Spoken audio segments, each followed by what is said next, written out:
Got a ton of cool stuff here.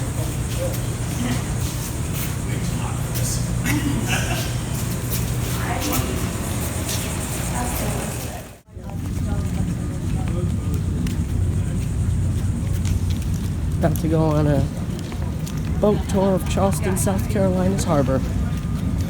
Look at that bridge. I know, it's pretty. Yeah, that's a nice bridge. Amazing looking bridge. Oh, look at that. Let's do this. There's our boat, the Carolina Belle. We're on board.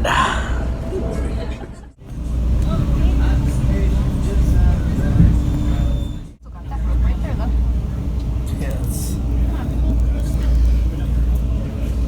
Actually, no, that's not even. Yeah, it's not even tied to the boat. Yeah, to the boat. It's cracked.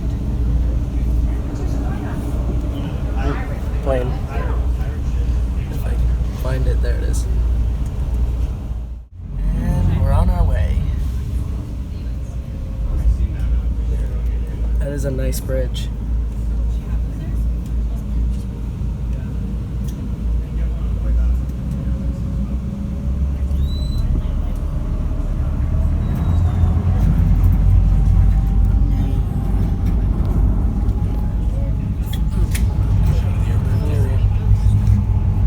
Oh yeah, look at that on the boat. All right, folks, we're just a part of the Charleston Maritime Center. They service the local fishing fleet here with fuel and ice. They have some docks there for overnight transient boaters, as well as fuel services available to them. The commercial section of that pier, vessels they pull in there, discharge the materials, which then get distributed throughout the southeast.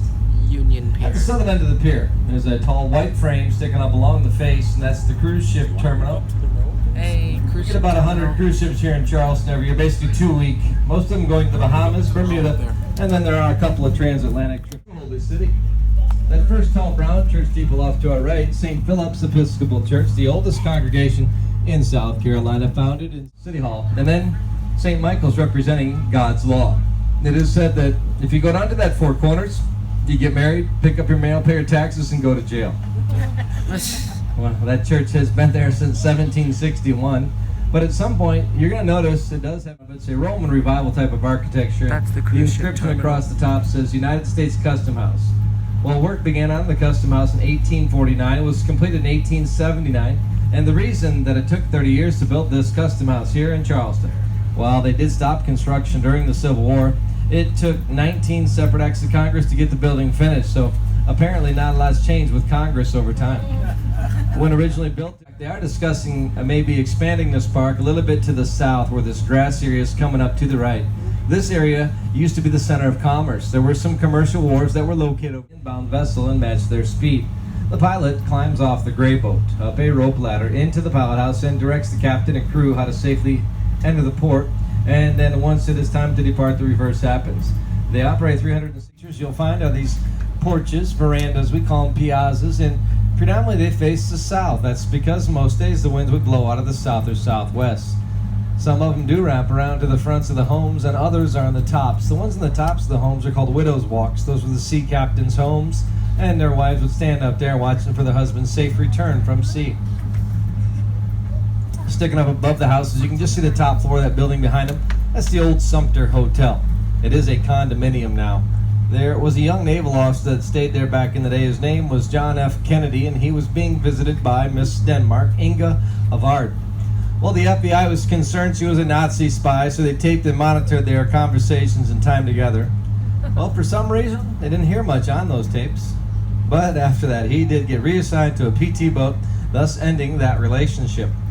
The canopy of live oaks at the end of the peninsula, that's White Point Garden. They also refer to it as Battery Park. They had a battery of cannons placed there to see someone may have had.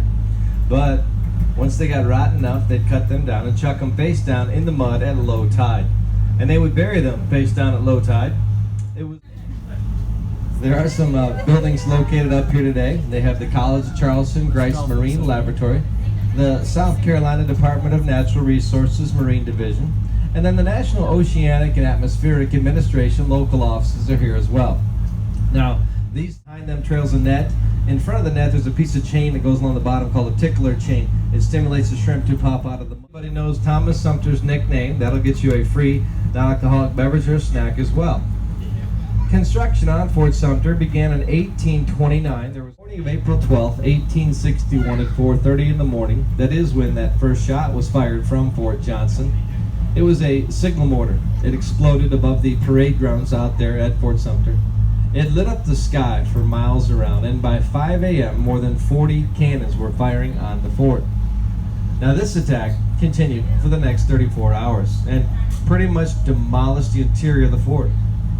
Also, by this point, after General Sherman's infamous March to the Sea, where they captured Columbia and Savannah, that is when the Confederates abandoned this fort and the peninsula down here. So now with the fort being abandoned, Major Robert Anderson came out of retirement to return down here for the flag raising ceremony. They were going to have a big at the base of the fort are the original cannon ports. They bricked them in to protect the interior of the fort from the elements. Originally there were 3 tiers of those cannon ports, 2 more levels above this, as Fort Sumter used to be 50 feet high. Now the 50-foot high mark is actually indicated on the flagpole. About a third of the way up, they have painted a red band around there for reference. Fort Sumter behind us as we make our way across. That is a really nice fort. Again, we learned the first shot was fired from Fort Johnson at Fort Sumter. The first shot fired in defense from as well as the others. You see the colonial flag coming up here on our right. This is Fort Moultrie, originally called Fort Sullivan. The first fort was built out here in 1776 out of palmetto logs and sand. It got wiped out twice by hurricanes, so they replaced it in 1809 with a fort built out of bricks and mortar, and that was modernized in the 1870s. This was an active fort until after World War II. In the late 1820s, noted American author Edgar Allan Poe was stationed out here. They say his experiences inspired some of his early works, such as the Gold Book. Now, this was the site of an extremely important Revolutionary battle. In fact, it was the first. What are you doing? Who? You. I was watching stories. You can follow Tiffany on Instagram. I'll leave a link in the description down below me. By the way, she's our special guest, and she's actually currently serving in the United States Air Force, so thank you for your service, Tiffany. As she smiles and the camera doesn't pick it up. Moultrie, Johnson, all those batteries at Morris Island. So this fort here inside the harbor was really never needed.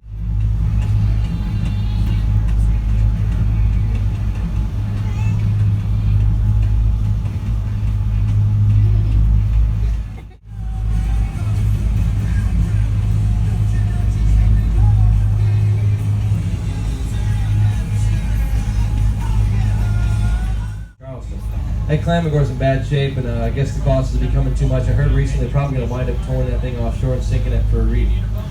The star of the show at Patriots Point, the USS Yorktown CV, can be seen a long ways out to sea, and they turn the lights off for the sea turtles. Also, the very distinct color change at the base of the Rock Islands, which is caused by the tide, 2 highs, 2 lows there. They have about a 7-foot average, discolors the rocks like that. Foundations. And the Rock Islands themselves, they're designed to where if a large container vessel was traveling in here doing 12 or 13 knots and they happened to lose propulsion or steerage and ran into the Rock Islands, they would come to a complete stop, causing no damage to the bridge itself. Of course, that vessel would sustain some damage.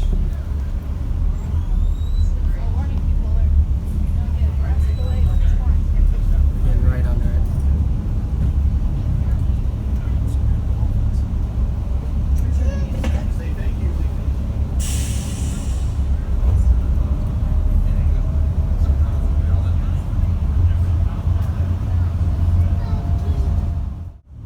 We're under it now, and they've got a fish on that boat. What you got there, Captain Brian? That's yours, Brian. 3, 2, 1.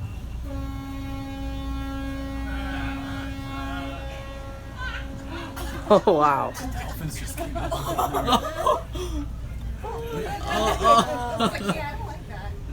A dolphin.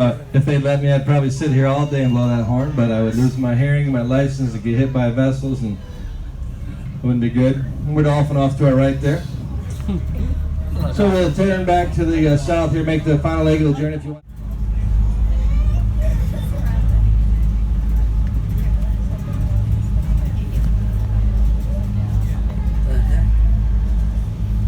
Sorry.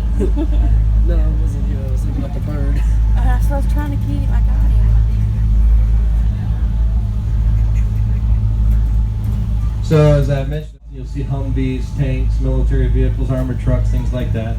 A lot of good industries here. Bluefish, one fish, two fish. But they got a touch tank in there with small crustaceans and bonnetheads. They also have a stingray touch. That location is where the Gadsden's Wharf was. You may have heard of the Gadsden family, operated a commercial wharf here in the 70s. Alright, that was the end of the tour. I'll see you guys in the next video. Peace.